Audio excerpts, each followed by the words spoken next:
Welcome to Beardy, Bruce Lee Central. Hey everybody, it's Birdie here. What's going on, guys? Okay, so you all know about Brandon Lee. It's Bruce Lee's son. But what most people don't know is that Brandon Lee is considered by many to be a Jeet Kune Do grandmaster. He was taught by Bruce Lee, Taki Kimura, and Dan Inosanto, and he is one of the most well-versed Jeet Kune Do practitioners that ever existed. And of course, his father was the first person that taught him Jeet Kune Do at a very, very, very young age. So Brandon Lee is not a guy you want to mess with. I can guarantee you that.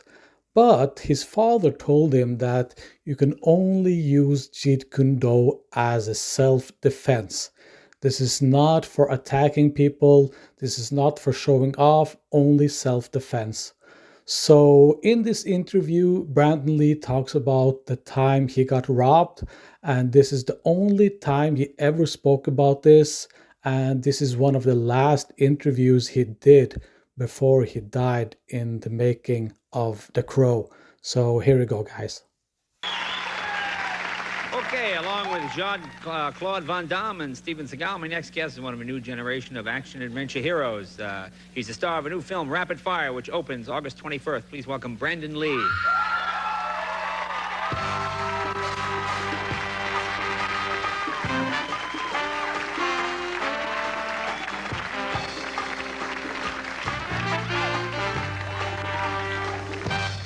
Good to see you. I thought you were going to play Everybody Was Kung Fu Fighting.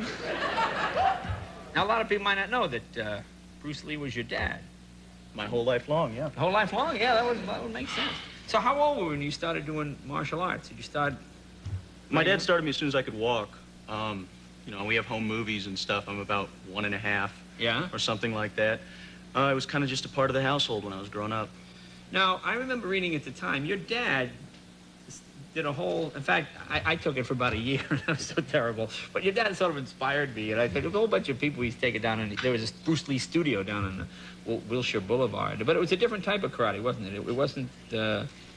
I think my dad would probably not like to hear it referred to as karate. Well, okay. He I don't want anybody mad in the family.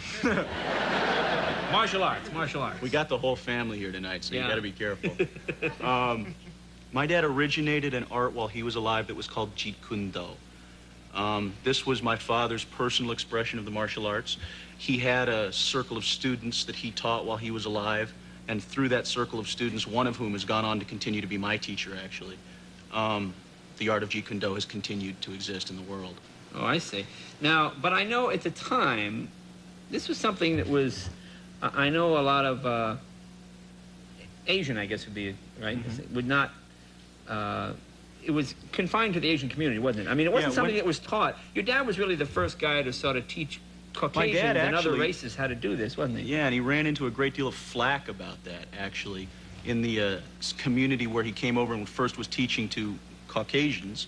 He ran into some flack from other Asian martial arts factions in that community because up until that time, the individual arts were very much separate.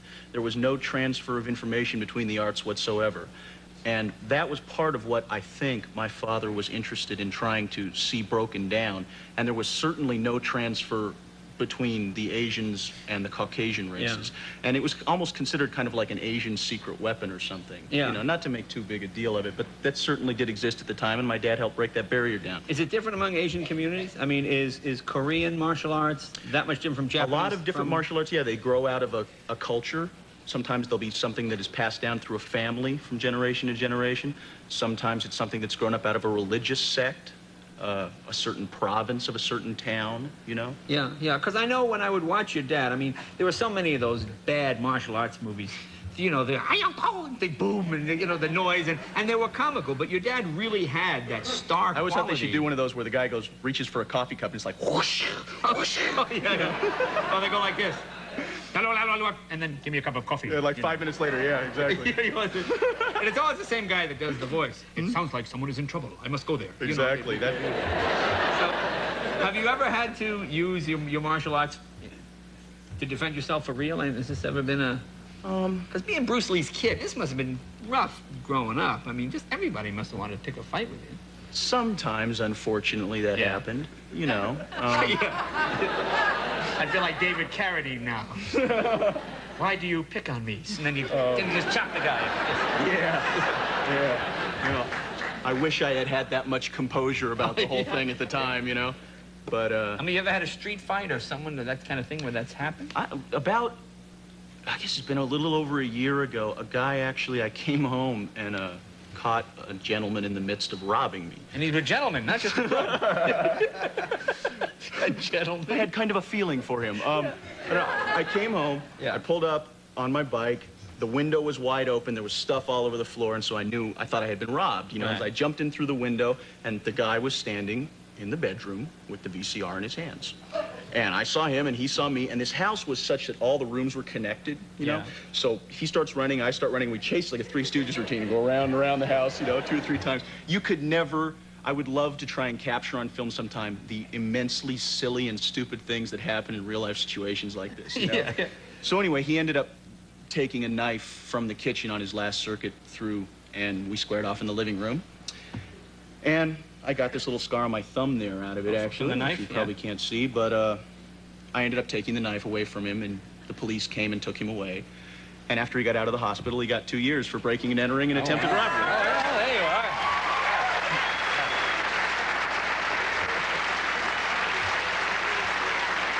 But you know, the thing about a fine gentleman he was. The thing about it that kind of got me was, I have these pictures, these large, I mean, they're this big, these blown-up pictures of myself and my father, you know, when I was a child, but my father is very much recognizable as my father to the majority of the world, you know, and I was always wondering, they're right on the walls, I was always wondering if this guy was in the midst of robbing me, and he was kind of like, let's see, nah, it couldn't be, you know? Well, I mean, if I broke into a house and I saw Elvis posters, I wouldn't go, oh, Elvis lives here, you know? I mean, being famous also helps you. Now we have a clip here from your film. Tell us a little bit about it. I'm playing a character who witnesses a murder. The guy who commits the murder is the head of the Chicago Mafia. They're obviously not too pleased. This gentleman is obviously not too pleased about having me testify. Yeah. So they try and get rid of me before I can testify, and these are their efforts to do just that. Let's take a look here. There's our monitor. This is great. This is from the film, which opens, was it this weekend? This Friday. Yeah, this Friday. Rapid fire. Let's take a look. Brendan Lee. There you go.